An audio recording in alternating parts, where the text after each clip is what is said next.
What's my bad attack squad? It's your boy SatAttack. Well, y'all see that title, man. What happens if Yellowstone blows up tomorrow? Cause I just watched the what if video of what the world's gonna be in a billion years. If y'all haven't checked that, check it out. But we're gonna check that out, man. Road to 2K. I think I've seen some similar to this. This video is made possible by Skillshare. The first 1,000 people who follow the link down but in my description will get likely 30% off of an annual subscription to like Skillshare long Premium. overdue or whatever. Geographically, So, the United States has to be one of the most beautiful as countries in the world. From the Grand Canyon to the Rocky Mountains to the beaches on 2 of the world's oceans and beyond. The list just goes on and on. There's so many beautiful parts of the United States that the country established its own National Park Service back in 1916 in an effort to help maintain and protect them.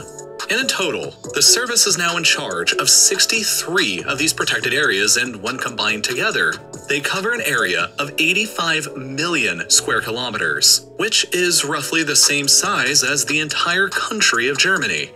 One of the most famous of these U.S. national parks is Yellowstone. It's located in the northwestern corner of the state of Wyoming, with some overlap into Montana and Idaho, and it covers roughly 9,000 square kilometers of land. Yellowstone is well known for its abundance of wildlife and its many geothermal features, particularly Old Faithful, a geyser that regularly blasts water 50 full meters into the air approximately every 90 minutes. Over 4 million people visit the park to take in all of these sights every year, but Yellowstone is harboring a dangerous secret. It's located just atop a slowly ticking time bomb, the largest supervolcano. Bro. I wonder if they could even like warn her, like, oh, it's about to erupt, this shit about to erupt. Like, I'm like, it's just gonna happen one day. Not only on the North American continent, but also anywhere on the planet right now. And it has a bit of a troubled past. You see, the Yellowstone caldera that we know today was actually formed by several titanic volcanic eruptions that took place a long, long time ago. One of them took place 2.1 million years ago, another that took place 1.3 million years ago, and the most recent taking place approximately 664,000 years ago, long before Homo sapiens had ever arisen over in Africa. The last of those, that surrounds the Yellowstone Lake, ended up ejecting so much material during the blast that it left a 55 by 80 kilometer depression in the ground that we now know today as the current Yellowstone caldera. And each of these 3 colossal events is what is known geologically as a super eruption, meaning that on the Volcano Explosivity Index, they would all be listed as a magnitude 8 or higher, and at a minimum, at least 1,000 cubic kilometers of material was ejected during the most recent blast. Which is, well, insane to comprehend, because that would basically be enough volcanic ash, lava, and other material to bury the entire state of Texas 1.5 meters deep. If we look at the geological history of Earth, we know that on average, the planet suffers from one of these supervolcanic blasts roughly once every 100,000 years. The most recent such occurrence was the New Zealand Lake Taupo volcano, which blew up approximately 26,500 years. Okay, woo!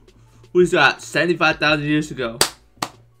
So roughly every, what the fuck was that? What the hell just clicked? What the hell was on my screen? What the But we good. Years ago.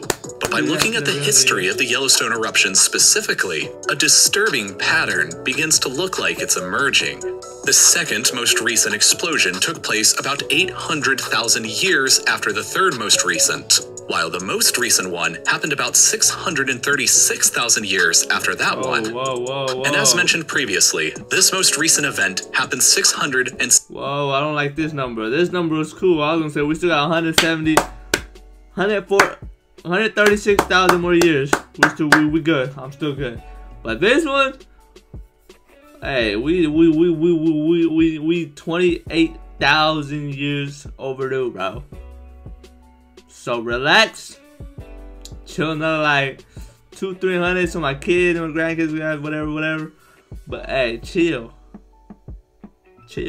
Let's get to that 8,000 mark, so I'm no. 64,000 years ago, which is 28,000 years longer than the time between these two most recent explosions. I don't like this. Is one of the biggest reasons why Yellowstone in particular often receives so much attention in the global press. However, experts and scientists have repeatedly assured the public that an eruption at Yellowstone anytime in the near future is exceedingly unlikely, and the volcano's current status is dormant. We're good. Based on over 30 years worth of research, the evidence gathered suggests that while, yeah, it's theoretically possible, a mega eruption isn't likely to happen any time within the next 10,000 years.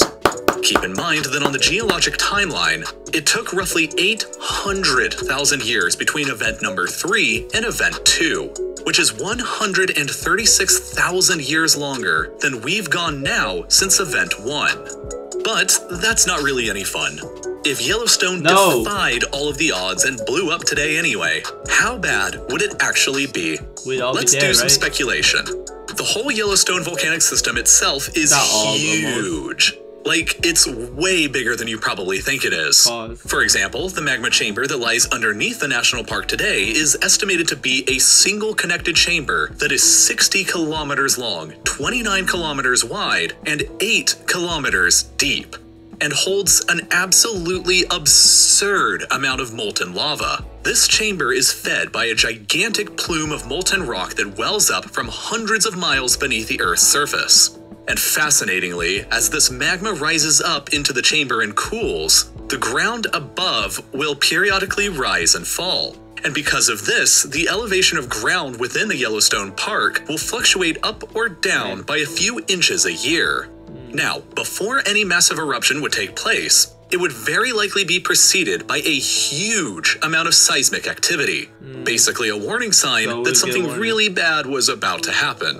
Many seismologists estimate that there could be substantial earthquakes preceding any blast at Yellowstone that would last for weeks or even months beforehand as rock below gets broken up by magma as it surges further and further up towards the surface. Here, pressure would continue building and building and building and with increasing intensity until, with nowhere left to go, the magma would explode through the ground in a cataclysmic eruption with debris getting flung as high as 24 kilometers up into the stratosphere.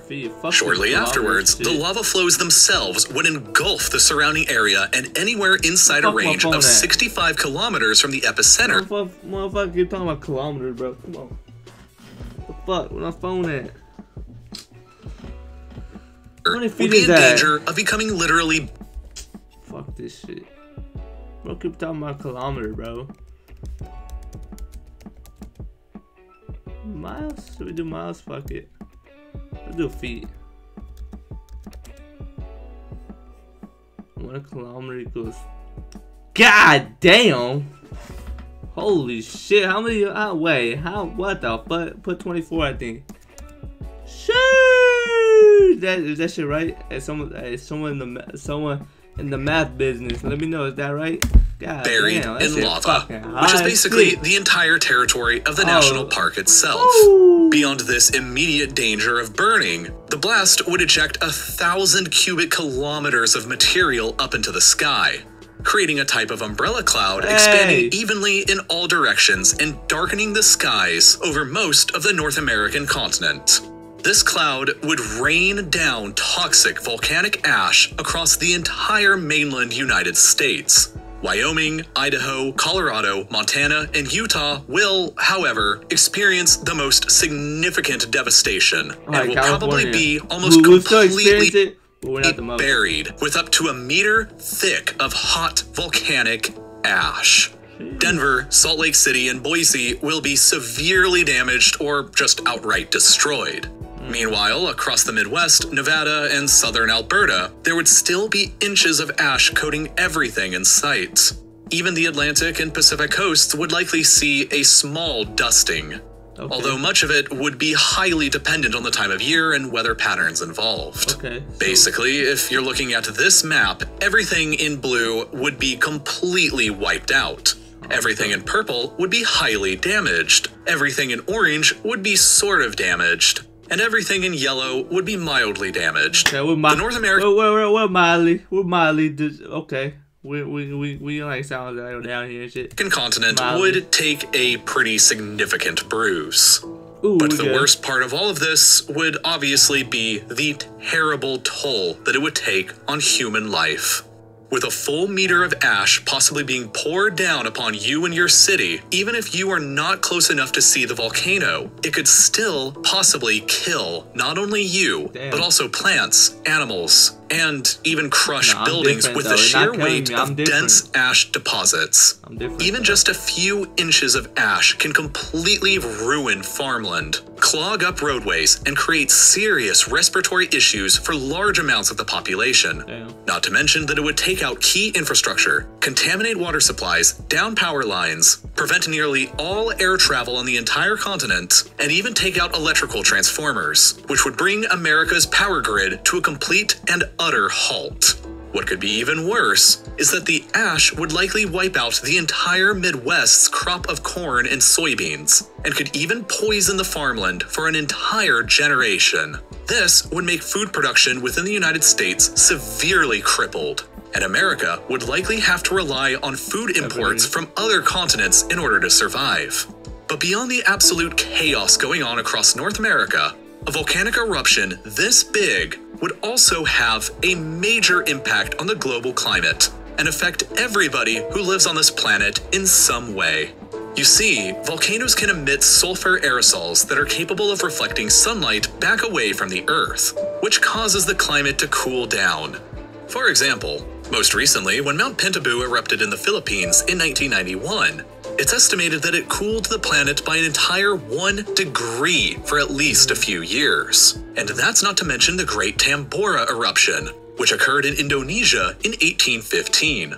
That eruption, which was rated as a Category 7 on the Explosivity Index, is believed to have cooled the planet enough to damage crops around the world, potentially even causing Category 7. This is about to be an 8. Severe famines in certain areas. There was even snowfall during the month of June in the eastern half of the United States that year, as it became known as the year without a summer. These eruptions, however, were relatively tiny events when compared to what a supervolcanic Yellowstone eruption might look like. Although it's hard to say with any kind of certainty, scientists estimate that with the amount of material that would be ejected into the atmosphere, the planet might cool by as much as 10 full degrees for an entire decade following a cataclysmic eruption at Yellowstone. Obviously, a change in the climate that huge would cause a global catastrophe, as crops around the world would be affected, likely endangering the lives of hundreds of millions of people and doing untold amounts of damage. FEMA, the U.S. Federal Emergency Management Agency, even published a rough estimate on what it thought the total damage cost to the United States would be in the event that Yellowstone ever actually blew. In that report, they estimated that it would cause roughly $3 trillion in damages, or almost 14% of the entire United States GDP. So, yeah, Yellowstone blowing up like this would be really, really bad for everybody. But it's more than likely not gonna actually happen during any of our lifetimes unless one of you becomes immortal. Because if you look at the frequency of the last 3 big eruptions, the odds of one happening in any given year are roughly 0.0001%, which is actually lower than the odds of civilization getting wiped out by an asteroid. So this isn't really a problem that you have to worry too much about right now. But maybe there's another problem or challenge that you are facing right now for a big personal goal or a passion project that you've been really excited to start, but you're not quite sure that you have the skills required to do it just yet. One of the most common questions that I get asked by people is how to get started creating videos on YouTube, or how I create my videos. So if that's the case with you and you're looking for guidance, Skillshare can seriously... Hey, W sponsor, hey, you got into that sponsor real smooth. Hey, that sponsor, woo, that shit was smooth. Hey, get your bread though, that shit was smooth. I don't know if the video ended or not, but Road 2K help out with Super W out, man.